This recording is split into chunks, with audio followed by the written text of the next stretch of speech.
स्वागत है आप सभी का एक बार फिर से आनंदीबाई हर से सरस्वती बालिका विद्या मंदिर इंटर कॉलेज जालौन की ऑनलाइन स्टडी एजुकेशन में मैं धर्मेंद्र कुमार सिंह राजा सर आज यहाँ पर आपको विषय जो है मैं पढ़ाऊँगा विज्ञान यानी कि साइंस। ठीक है, और ये हमारी कक्षा 6 की क्लास है और यहाँ पर ये गलती से मिस्टेक से 6 लिखा है। ये तीसरा चैप्टर जो है पदार्थों का पृथक्करण यानी कि पदार्थों को अलग कैसे किया जाता है उसके बारे में हम चर्चा कर रहे हैं और ये मेरा 11वां लेक्चर है। इससे पहले मैंने 10 लेक्चर और डाले हैं। आप यूट्यूब पर जाएं और मेरे चैनल को सब्सक्राइब करें RS group of education by Raja sir. तो आपको प्लेलिस्ट मिलेगी, बगल पे ऑप्शन आते हैं कई सारे। आप जब जाएंगे चैनल पे तो वीडियोस होगा, उसके बगल में प्लेलिस्ट होगी। प्लेलिस्ट में सारे लेक्चर आपको क्रमबद्ध तरीके से मिल जाएंगे। ठीक है, चलिए बेटा चलते हैं आगे। देखिए ये मेरा यूट्यूब चैनल है। अगर आपने इस प्रकार का आइकन आपको दिखाई देगा, यही मेरा चैनल है। तो अगर आपने सब्सक्राइब नहीं किया तो सब्सक्राइब कर लीजिए। इससे होगा क्या, इससे जब भी मैं कोई वीडियो बनाऊँगा तो उसका नोटिफिकेशन अपने आप आपके मोबाइल पर पहुंच जाएगा। ठीक है, जब भी मैं कोई वीडियो अपलोड किया करूँगा। ठीक है, जैसे कि मैंने आपको बताया कि जो हमारा पार्ट है वो हमारा तीसरा पार्ट चल रहा है, पदार्थों का पृथक्करण यानी कि पदार्थों को अलग कैसे किया जाता है, इसके बारे में हम लोग चर्चा कर रहे हैं। ठीक है, चलिए बेटा चलते हैं। बहुत सारी चीज़ों के बारे में आपको बता चुका था और आज हमको पढ़ना है बहुत सारी नई चीज़ें। ठीक है, तो जल्दी से आप लोग बैठ जाइए कॉपी पेन लेके। पर अभी को आपको है ना सिर्फ सुनना है, बहुत अच्छे से पहले लेक्चर को समझना है, उसके बाद आप लोग लिखना शुरू करेंगे। ठीक है, देखिए बात ये है कि जो थ्रेसिंग है, ठीक है, ये दूसरी विधि है हमारी। हम लोग ठोस पदार्थों से पदार्थों को अलग करने की विधि जान रहे हैं, ठोस से ठोस को। ठीक है, अब ये होती कौन सी विधि है तो चलिए इसके बारे में थोड़ा सा पढ़ते हैं। आपने अनाज को देखा होगा, अनाज तो देखा होगा ना जो हम लोग खाते हैं, गेहूँ। ठीक है, कणों को अलग करने के लिए पौधों को पत्थरों या लकड़ी के पटरों से पीटते हैं।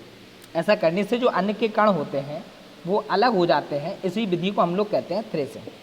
ठीक है, अब बोले सर किन किन के लिए ये विधि लगाई जाती है, तो अरहर और धान, मोस्टली ये जो धान की खेती होती है आपने देखा होगा, शायद अगर नहीं भी देखा होगा तो कभी यूट्यूब पर सर्च कर लें धान की खेती, तो आपको उसमें दिख जाएगा कि किसान जो होते हैं वो एक गट्ठा टाइप का लेते हैं। अभी मैं आपको दिखा दूंगा आगे कैसे गट्ठा टाइप का लेते हैं और उसको वो लोग हाथों से पीटते हैं। इससे होता क्या कि जो पके हुए दाने होते हैं वो अलग हो जाते हैं। जो उनकी जो बॉल होती है जिसमें वो दाने लगे होते हैं उससे वो अलग हो जाते हैं दाने, और उनको अलग कर लिया जाता है। फिर उसका जो भूसा होता है, उसका जो हल्की हल्की भूसी टाइप की होती है, उसको उड़ाकर निकाल देते हैं। जिस समय खेती जो धान होते हैं यानी कि जो चावल जिसको हम लोग कहते हैं, है ना, उसके बाद चावल आता है हमारा। ठीक है, तो बेटा हम लोग चलते हैं। थ्रेसिंग समझ में आ गया आपको। थ्रेसिंग में क्या होता है, यह विधि है पृथक्करण की। इस विधि में अनाज के कण जो होते हैं, है ना, इनको अलग किया जाता है। कैसे किया जाता है, इनके जो पौधे होते हैं, पके हुए पौधे, ये नहीं कच्चे आपने उखाड़ लिए और आप पीटने में लगे हैं। ठीक है, जब फसल पक जाती है तब की बात हो रही है। तो पत्थरों या लकड़ी के पटरों से पीटते हैं। ऐसा करने से जो अन्न के कण होते हैं, मतलब आप चावल कर रहे हैं तो चावल, या अरहर का कर रहे हैं या आप धान का कर रहे हैं, ठीक है, तो इनके कण जो होते हैं वो अलग हो जाते हैं। इसी विधि को बेटा हम लोग कहते हैं थ्रेसिंग। हालांकि प्रेजेंट टाइप में थ्रेसिंग का जो काम होता है वो हाथों से बहुत कम होता है। अब आपको पता है कि आधुनिक युग चल रहा है तो यहाँ पर जितना भी ज़्यादा काम होता है वो मशीनों के द्वारा होता है। फ़ायदा क्या है, फ़ायदा ये है इंसानों की ज़्यादा आवश्यकता नहीं होती है। बहुत कम समय में हम लोग बहुत ज़्यादा काम को कर लेते हैं और अच्छे से कर लेते हैं। ठीक है, तो ये आधुनिक युग चल रहा है। ठीक है, मशीनी युग भी इसको कह सकते हैं। देखिए यहाँ पर आपको दिखाई दे रहा है कि ये जो किसान है ये अपने हाथ में कुछ फसल को, ये देखिए आप लिए हुए हैं, और इसको या तो ये इस जो पत्थर आपको दिखाई दे रहा है ना, ये इस पर मारते हैं तो इससे दाने अलग हो जाते हैं, या फिर उसको पत्थर पर रखकर, ये जो रखे हुए हैं इसको पत्थर पर रखकर उसे पटरे से ये पीटते हैं। इससे क्या होता है, इससे भी पके हुए दाने होते हैं वो अलग हो जाते हैं। यही जो विधि होती है थ्रेसिंग होती है। हालांकि पहले ऐसा होता था, आज भी होता है, ठीक है, लेकिन अब जो ज़्यादातर जो काम होते हैं, मैंने कहा आपको पहले ही बताया है कि वो मशीनों के द्वारा होते हैं। ठीक है, तो ये आपको याद रखना है। ठीक है, चलिए बेटा आगे बढ़ते हैं। ये भी एक विधि देखिए, ये एक मशीन है। गाँव में जो लोग रहते होंगे उन्हें पता होगा कि कतराई का नाम सुना होगा, कैसे होती है। इसमें एक भूसे टाइप के जो होते हैं पकी हुई फसल, उसको एक तरफ से डालते हैं और दूसरी तरफ से भूसा निकलता है और दाने जो होते हैं वो नीचे इकट्ठे होते हैं, उनको बोरों में भर लिया जाता है। फिर थोड़ा बहुत भी उसमें अशुद्धियाँ रहती हैं, ज़्यादातर निकल जाती हैं अशुद्धियाँ, जो बाद में हम लोग मंडी तक आते आते वो ख़त्म हो जाती हैं। ठीक है, चलिए बेटा आगे देखते हैं। दूसरी जो विधि है वो हमारी है बीनना, जिसे हम लोग कहते हैं हैंड पिकिंग। ठीक है, अब जैसे कि पता है हैंड पिकिंग का मतलब इसे हाथ से किया जाता है। आपने अपने घर में देखा होगा जब भी मम्मी दाल बनाने के लिए जाती होंगी, चावल बनाने के लिए जाती होंगी, तो वो पहले दाल को एक थाली में रखकर या किसी भी बर्तन में रखकर उसको अच्छे से पहले देखती होंगी। उसमें जो छोटे छोटे कंकड़ पत्थर टाइप के होते हैं ना, उनको निकालती होंगी। उसी विधि को भाई हम लोग कहते हैं बीनना। अरे हम कहते नहीं है कि इसमें से इसे बीन के अलग कर दो, ये नॉर्मली है ना, लेकिन ये भी एक विधि है पदार्थों से अलग करने की। तो हम लोग सीख रहे हैं पृथक्करण, तो ये कोई भी विधि हो सकती है, ठीक है। नॉर्मली हम लोग भी ऐसा करते हैं, जब कोई चीज़ आपस में मिल जाती है तो वो बीन कर अलग कर देते हैं हाथ से, ठीक है। और इस विधि का उपयोग तभी लगा सकते हैं, ध्यान रखना। अब ऐसा नहीं है कि आधी दाल हो आधे कंकड़ पत्थर हो तब ये विधि आपकी नहीं चलेगी, वरना पता चल जाए सुबह से लेकर शाम तक आपको बनानी थी दाल और शाम हो गया अभी तक आप दाल को बीन रहे हैं, तो ऐसे भी नहीं। थोड़ी बहुत जो अशुद्धियाँ होती हैं, ठीक है, उनको हम लोग बीन कर अलग कर सकते हैं। कैसे कर सकते हैं, देखिए जरा इसके बारे में पढ़ते हैं।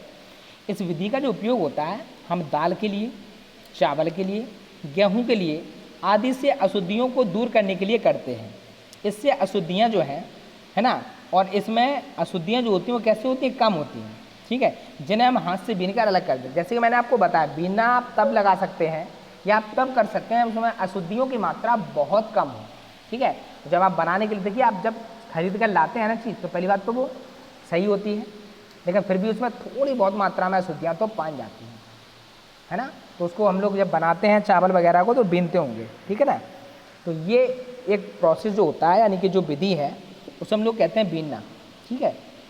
देखिए इमेज में आपको दिखाई दे रहा है, क्या दिखाई दे रहा है, ये कोई किसान है ना, ये अनाज को रखे हुए हैं, दाल हो सकती है, चावल हो सकता है, और उसमें एक प्लेट में रखे हुए हैं, और उससे ये दानों को, ये देखिए अशुद्धियाँ जो आपको दिखाई दे रही हैं, ये वाला हिस्सा, ठीक है, ये है अशुद्धियों का, इसे वो अलग कर रहे हैं। और फिर जब इसको शुद्ध बचेगा तो उसको वो बना ले, ठीक है।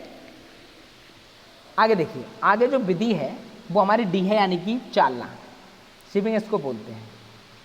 अब ये कौन सी विधि होती है चालना, ये भी आपने देखी होगी। अक्सर जो आपके दैनिक जीवन में परिवर्तन होते रहते हैं ना आसपास, वो एक साइंटिफिक तरीके हैं। अब बोले ये तो हमको नहीं पता, अभी देखो आपको याद आने वाला है, जब भी हमारे घर में रोटी बनने जाती होगी, ये डेली सबके यहाँ ऐसा होता है, तो एक चलनी होती है ना, उसमें आटा को डाल के हम लोग उसको छानते हैं, फिर उसमें जो हल्की सी भूसी होती है उसको अलग कर देते हैं, फिर जो आटा निकल के आता है पतला महीन, उसको हम लोग गूंद कर फिर हम लोग रोटी या पूरी, पराठे, जो भी भैया आप लोग बनाते हैं वो बनना शुरू होता है। ऐसे ही तो होता है। और आपने देखा उठाई करते समय आपने देखा होगा कि हम लोग बालू को क्या कर देते हैं, एक बड़ा सा छाछ होता है उसमें डालकर 2 किलो उसको छान रहे होते हैं। उससे क्या होता है, जो बड़े बड़े पत्थर होते हैं वो अलग हो जाते हैं, और जो महीन बालू होती है वो अलग हो जाती है। महीन बालू का प्रयोग फिर हम लोग छाप के लिए करते हैं, ठीक है, उठाई करने के लिए करते हैं, तो ये चलता रहता है। तो इसी विधि को भाई हम लोग क्या कहते हैं, चालना। क्या कहते हैं हम लोग, ये जो विधि है आपकी, इसी को हम लोग क्या कहते हैं, चालना कहते हैं, ठीक है। रोटी बनाने के लिए, जैसे कि मैंने आपको बता दिया, आटा चालते हुए इसी विधि का उपयोग किया जाता है।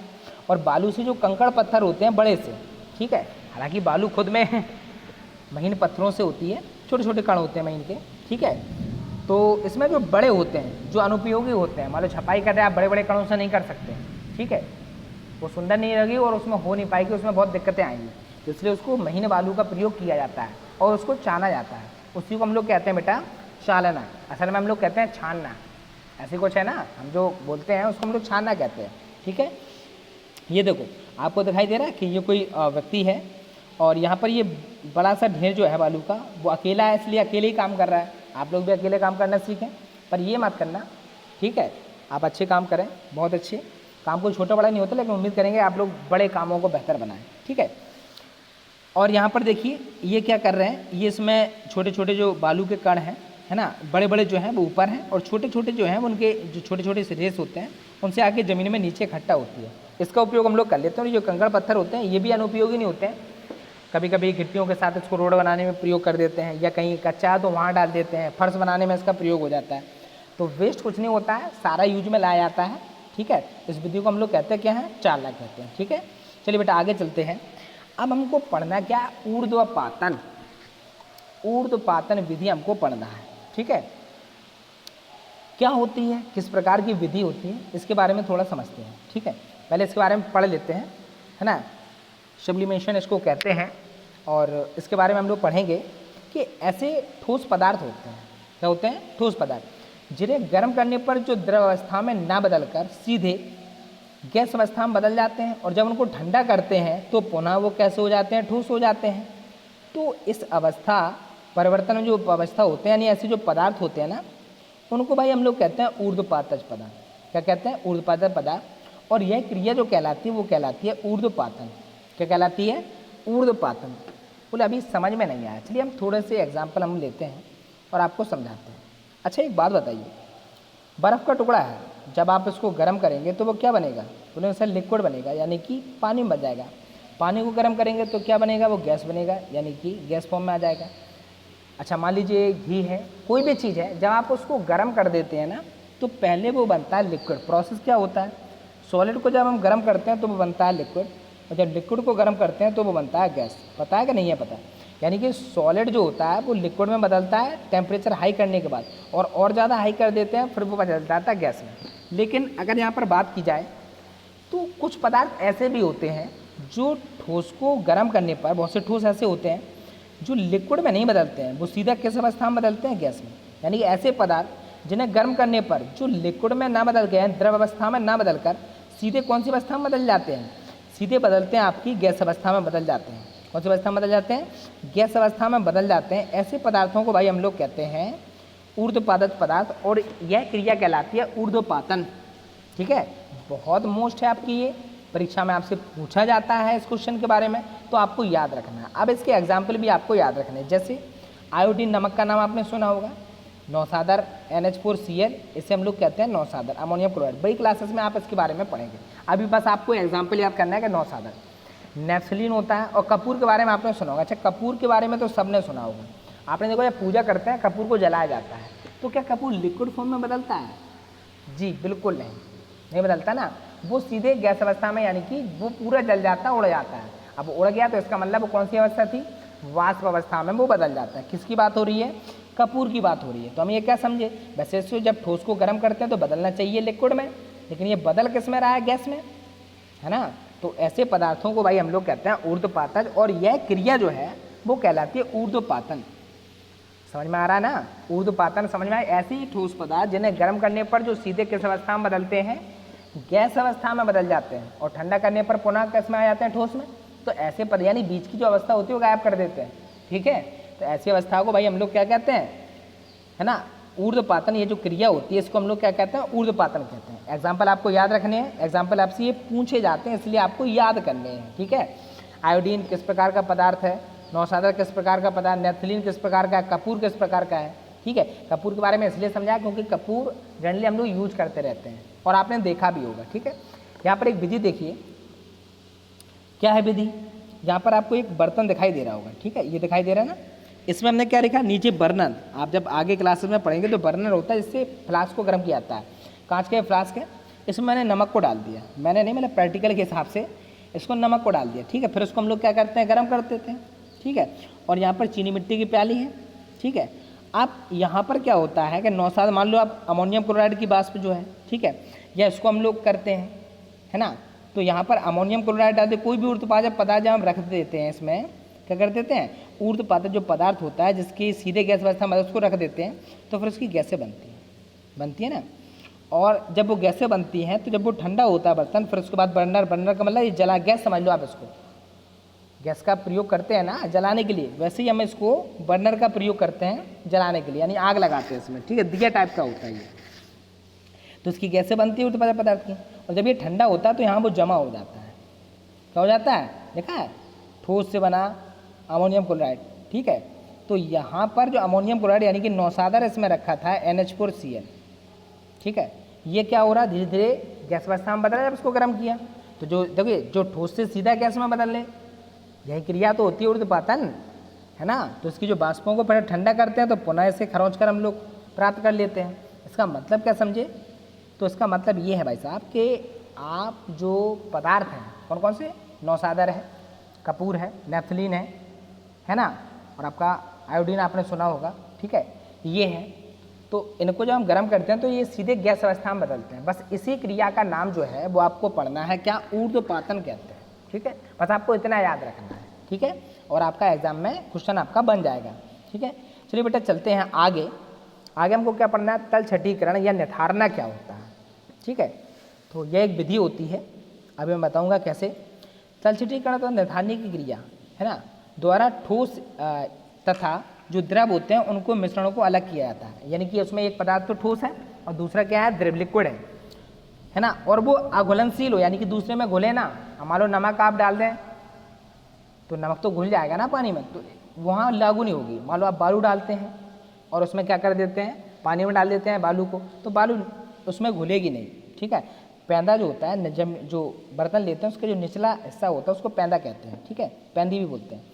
तो अबले ठोस पदार्थों के लिए तलछटीकरण या अवसादन की विधि लगाते हैं। ठीक है ना। अब इसमें होता क्या है, इसमें बालू है या पानी के मिश्रण को अलग करना तलछटीकरण कहलाता है। देखो दो तरीके हैं निथारना। क्या, आप पहले क्या कोई भी चीज़ मिक्सअप कर दे, उसको एक जगह रख दीजिए, फिर क्या होगा, जो भारी भारी कण हैं वो ज़मीन में इकट्ठा हो जाएंगे और हल्के कण मतलब लिक्विड जो है वो आपका साफ हो जाएगा, और जो गंदगी है वो कहाँ, तली में यानी पैंदी में नीचे बैठ जाएगी। तो इसी विधि को भाई हम लोग कहते हैं तलछटीकरण या निथारना। ये छानना नहीं है, पहली चीज़ समझ लें। यहाँ पर हम पदार्थ को छान नहीं रहे हैं, सिर्फ हम क्या कर रहे हैं, उनको मिला के एक जगह इकट्ठा करके रख दे रहे हैं बर्तन में, फिर वो धीरे धीरे क्या होगा, जो अशुद्धियाँ होगी भारी भारी वो इकट्ठी हो जाएंगी। ठीक है, तो इसी विधि को हम लोग क्या कहते हैं, निथारना। देखिए यहाँ पर एक जो लड़की है वो निथारने की विधि अप्लाई कर रही है। ठीक है, तो बस इतना समझ लीजिए। कभी कभी आपने भी देखा होगा, हम कोई चीज़ मिक्सअप करके रख देते हैं और वो रख देते हैं तो हल्का हल्के जो भारी कण होते हैं वो ज़मीन में नीचे बैठ जाते हैं तली में उसमें, और ऊपर जो होता है शुद्ध शुद्ध जो ऊपर आ जाता है। ठीक है, उसको क्या कहते हैं, वो निथारना कहते हैं। ठीक है, और यहाँ पर लेक्चर जो है वो हमारा समाप्त होता है। उम्मीद है कि आपको लेक्चर बहुत अच्छे से समझ में आ गया होगा। हम लोग क्या सीख रहे थे, हम लोग सीख रहे थे पदार्थों के पृथक्करण की विधियाँ। ठीक है, तो घर पर बैठे पढ़ते रहिए बहुत अच्छे से। आशा करते हैं कि आप अपनी पढ़ाई को बहुत अच्छे से कंटिन्यू रख रहे होंगे, और अगर आपको वीडियो पसंद आए तो वीडियो को लाइक करें, चैनल को सब्सक्राइब करें। धन्यवाद।